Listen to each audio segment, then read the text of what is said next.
guys. Thank you so much to everybody that subscribed to my channel. You guys have been blowing my Thailand vlog up. It's my most watched video so far, and I feel really happy that you guys are enjoying it as well, and that I'm able to give people some information and whatever. Anyway, I wanted to sit down today to talk about why I actually went to Thailand. I'm gonna retwist my hair while I'm talking to you guys. Why did I go to Thailand? Basically, I found myself in a burnout. I don't know what you guys are thinking, but when I realized that I was dealing with a burnout, that's it. I'm 26, I'm a spring chicken. What do you mean burnout? I still have the rest of my life that I need to work. I don't have time for burnout. I didn't get it. A bit of backstory on me and who I am. I'm 27. I was 26 at the time, but I'm 27. I'm Nigerian. I was born and raised in Nigeria, but I live in Belgium. It's a little tiny country in the western side of Europe. I've lived here for most of my life. I'm a spiritual person. I'm a creative person. I love life and creating life and enjoying life and sharing life. That's why I'm on here on this platform. I've been working since I was 15, almost 16. So that's when I had like my first little student job. So yeah, I've been working for a bit over 10 years. I mean, I'm 27 now, so that's a bit over 12 years. I have done any type of job you can think of. Then I went to university, then I dropped out of university, and then I started working big girl corporate jobs. And in the past 4 years, I've started working creative jobs as my 9 to 5 as well. So that's just a bit of backstory on things that I feel like might be important to the story that I'm about to tell. It's so cold in Belgium, oh my god. Like, I get it, it's October, but like, it's cold. But I wore this cute top that I thrifted. I got it from Vinted. I thought it matched my sheets. It would be cute for the video, so that's what I'm wearing.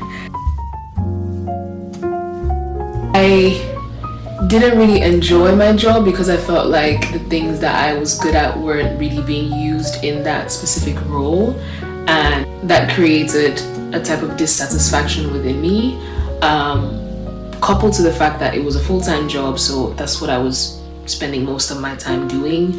And the first year I worked that job, because it was my first big girl job that was a creative job, I was like, okay, the first couple of months, like 6 to 8 months, I'm not gonna do any content because I just want to make sure that I get worked in very well and that I, just understand what I have to do and my scope of responsibilities. This is important to me. So in the beginning I wasn't doing content, but after a couple months I miss making content. Like, that's the thing. I love making content. I know everybody wants to be an influencer now. That's what you guys say. I don't think that's the case, but that's what people online say. Everybody wants to be an influencer. I just like making cute videos and pictures of my life. I like expressing myself, and I like sharing that with people. Yes, I want to make it my job, but it's just also just what I like. So basically I was missing making my content, and I just started making content organically on TikTok again. If you want to check out my TikTok, here's my TikTok. I'm not active on there at the moment, but I'll explain why in a bit. So yeah, working my job, I started making content again, and then in the next 6 months I just started feeling more and more depressed. And I didn't want to label it as that. I've had a history with depression throughout growing up and also just being a young adult. So it wasn't anything new to me. It's kind of what I'm used to. But I think it's a bit scary to not really know when you're slipping into that state. That's like the scariest part, one of the scariest parts of that for me. So I knew that I wasn't feeling great and that I was constantly tired. I was constantly overwhelmed. I just constantly had a lot to do, and I felt like I couldn't literally breathe. So that's how I was feeling in the next couple months, and that came to climax, or what's the opposite of a climax? Like when you have a climax but then negative. As in like when something reaches its peak but then negative. That's what I'm trying to say. I don't know, I'm lazy to Google, but you guys get what I mean, right? And I'll never forget that day. It was the 11th of March 2024, and that's literally the day that my whole life just went. It's crazy to talk about it now because it's not even that long ago. I mean, it's almost 2 years, but it feels so recent and so long ago at the same time. Basically, wasn't feeling like myself. Went to the doctors. Doctors was like, you is giving burnout. That's what doctor said. Just giving burnout. And I was like, I don't know, like, no. I stayed home for a while. I was off for work for a while, and the longer I was off from work, the longer I was like, shit, I actually do have a burnout. I'm actually dealing with burnout and depression. And I found it so hard to have that diagnosis like in paper, because I don't know how it feels for other people, but to me, it made me feel like I failed at life. It made me feel like I couldn't just be a normal person participating in society. And that felt like a personal failure. So it was hard to see that on top of feeling the symptoms and the emotions that come with being depressed and being in a burnout, you know. From one day I went from working full-time at a job that was a good job, that I didn't like that much, but it was a good job, and doing my creative work and living my life, to not being able to do anything. It was just...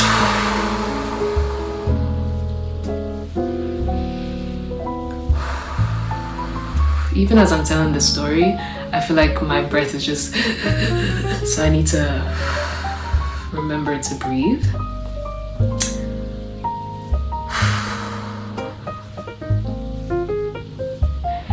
So the only encounters I had with burnout were two of my friends at the time. They had gone through burnouts and they were home for a couple of months and then they went back to work. So I knew of people that had it that were also younger, but I didn't really know in depth what it meant, I guess.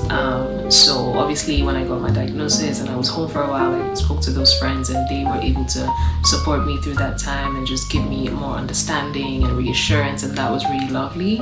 But it was still hard. It was still hard. It's something that I can't really describe how it feels. Like, I don't know, it just felt super surreal, and it felt really, really painful. If you don't know what a burnout is, here is a definition of what a burnout is.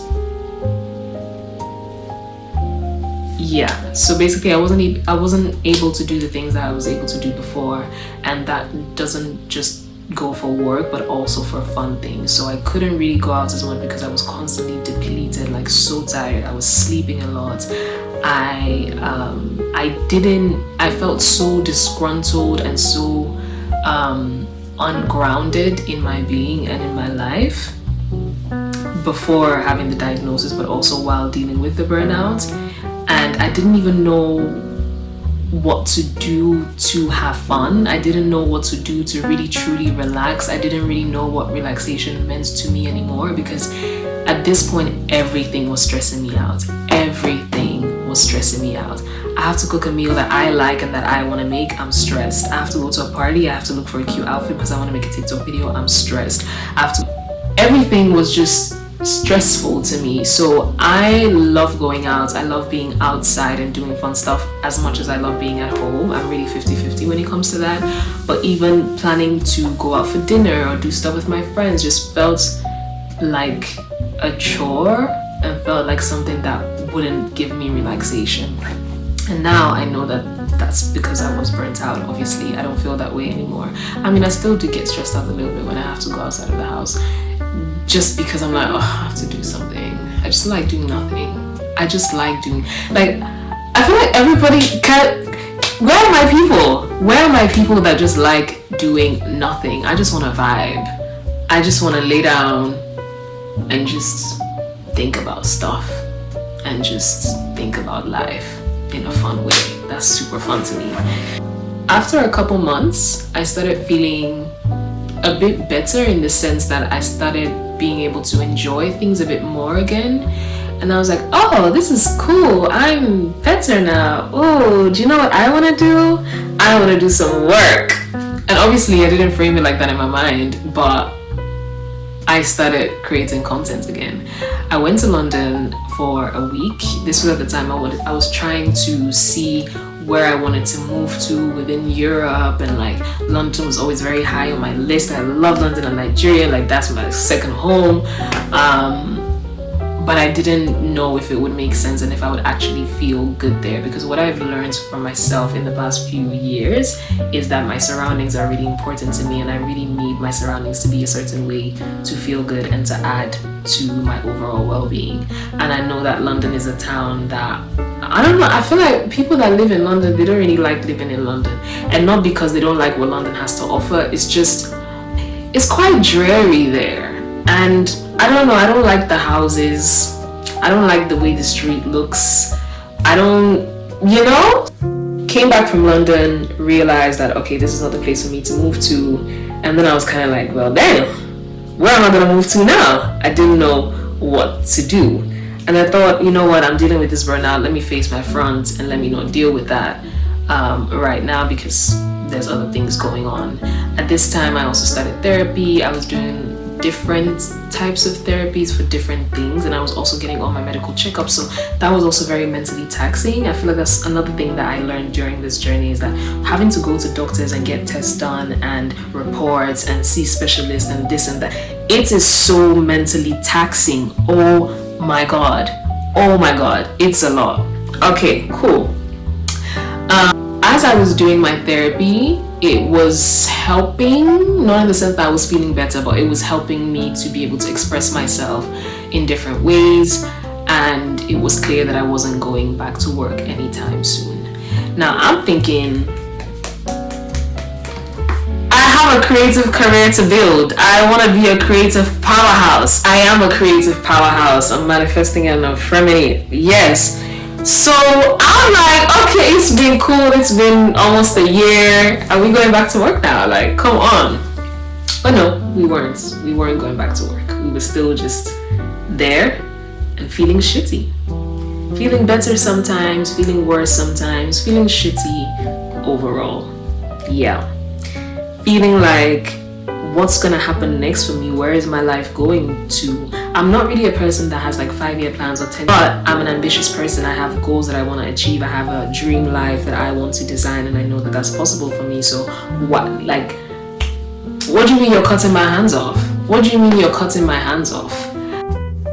This time I was also getting over a relationship. I had broken up with someone, and it was really hard for me, and that also added to the way I was feeling in general.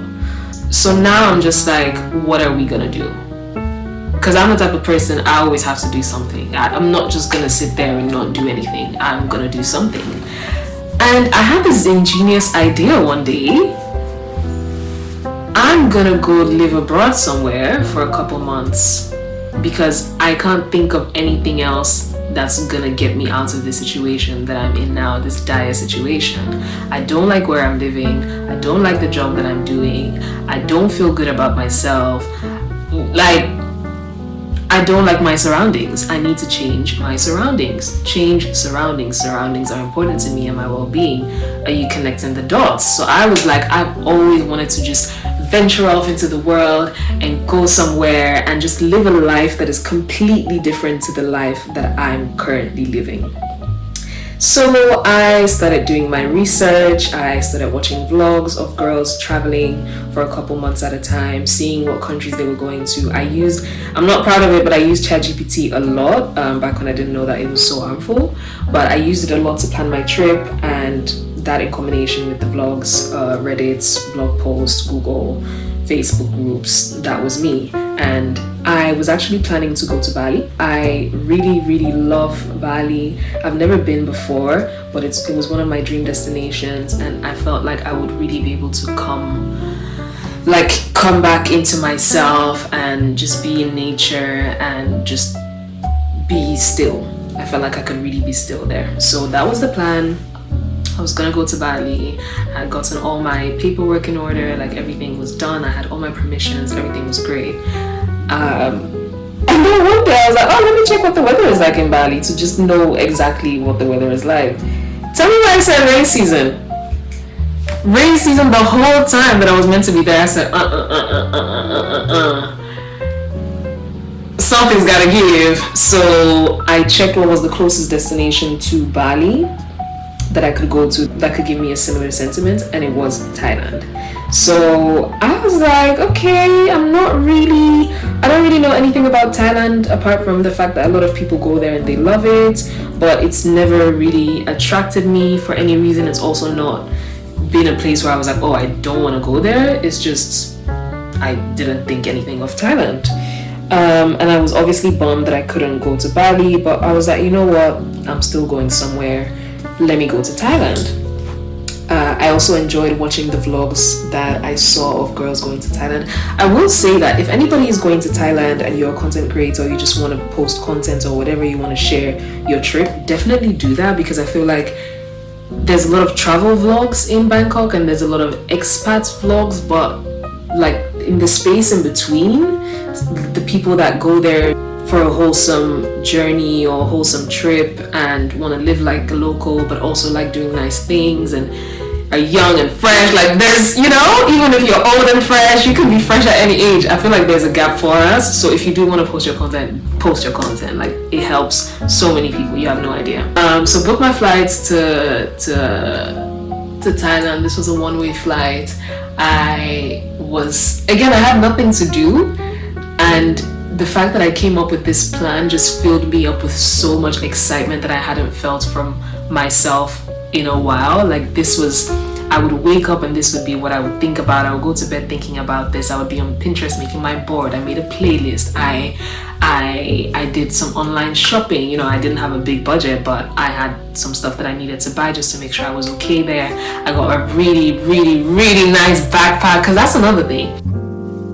I wanted to go to Thailand for my healing journey. Part of that healing journey for me was also living like a local. I didn't want to go somewhere else and be playing tourist 24/7. Like, no, I just want the experience of what it's like to live here for this amount of time. And in addition to that, I also really wanted to live life in a way that I wouldn't normally do. So if I would normally go on holiday or go on a trip somewhere, I'll carry a suitcase.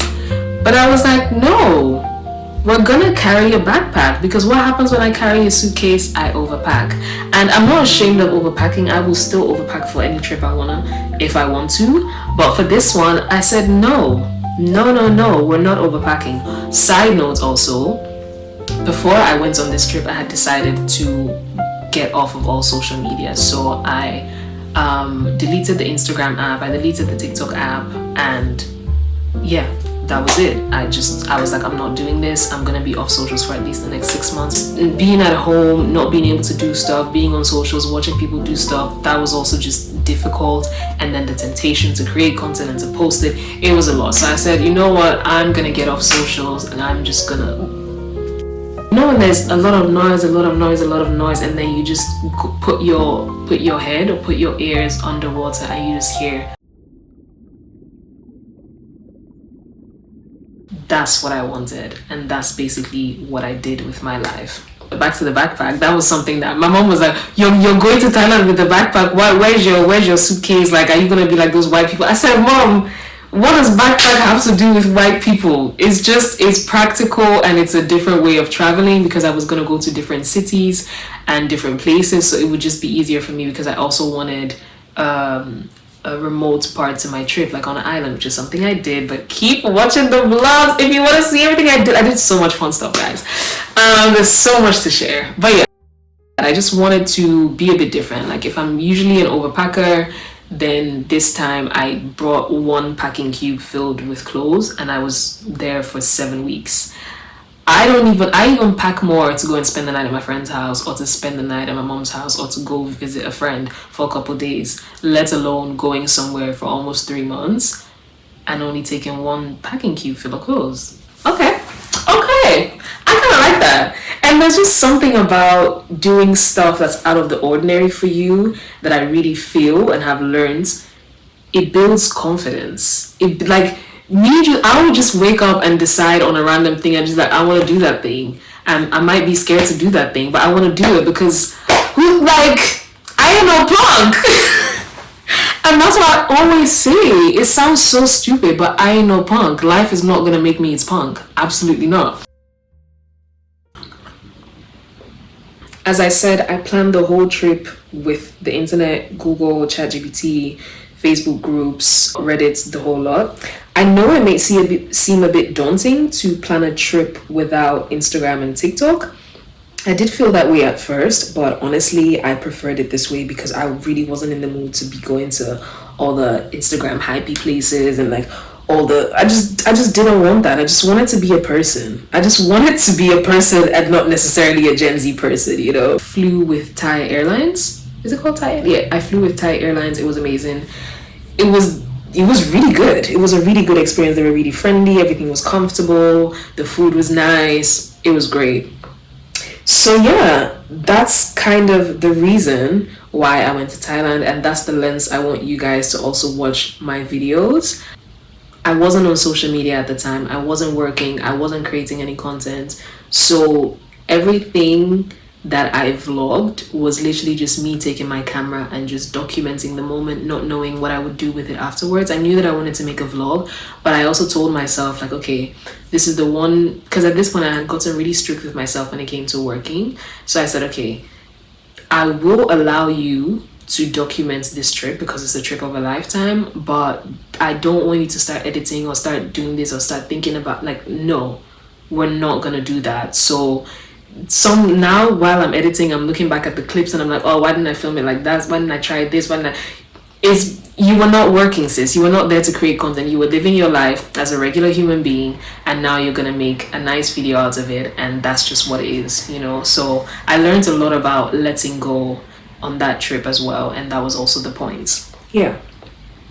But voila, that's literally the reasons why I went to Thailand. I went to Thailand looking for healing. I went to Thailand looking for myself, looking to reconnect with myself after going and being in the midst of such a difficult period. I went to Thailand to gain clarity on what I wanted for myself and what approach I wanted to use in my life going forward.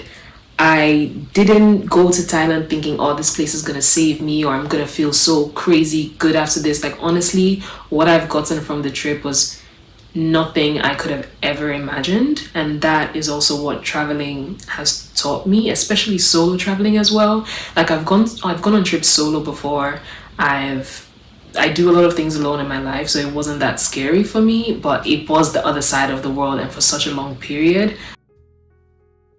One thing that solo traveling and traveling to a place that far has taught me is just there's so many good things that come to you when you have space and time for reflection, and there's so many dreams that you don't even know you have yet because you haven't been triggered to dream them, if that makes sense. I don't know if I'm making sense. I feel like there's so many things that are in my mind now about what I want in my life going forward that I feel like I wouldn't have even thought of if I didn't have that experience of being in Thailand, if I wasn't exposed to a different way of living, if I didn't have certain conversations with people, if I didn't feel certain emotions that were just naturally evoked from me by means of being there, you know? But yeah, that's basically why I went to Thailand, and I'm super excited about sharing more about this journey, talking about how it was for me, being able to help other people that are maybe on a similar type of journey or just really want to go to Thailand or just really like watching me talk and do stuff. Whatever your reason is for being here, I'm super happy you're here. And yeah, I'll see you in the next one. Bye.